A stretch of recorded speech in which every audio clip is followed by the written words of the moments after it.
Hi Mario, so today we'll be working on goal number 3, which is mathematics, and objective number 2.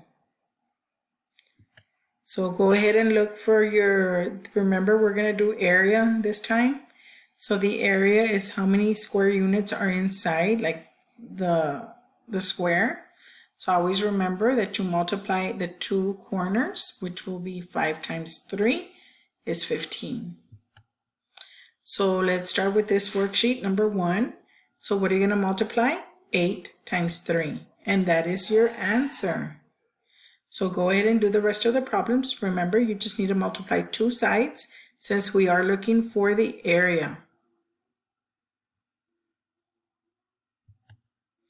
Now, goal number 4, mathematics, objective number 2 also. Right here, you're going to be adding.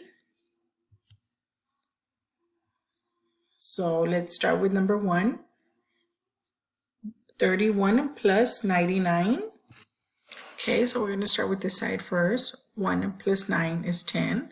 So you go ahead and put your 0 here and add the 1 and bring the 1 to the top.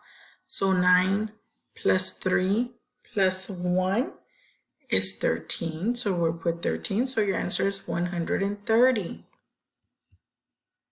Okay, so let's try number 2 also. 5 plus 9 is 14. So you put the 4 down here. You carry the 1. 9 plus 2 plus 1 is 12. So you put the 12. So your answer is 124. So go ahead and do the rest of the problems on your own. And once you're finished, go ahead and send them to me and I can upload them for you on Teams.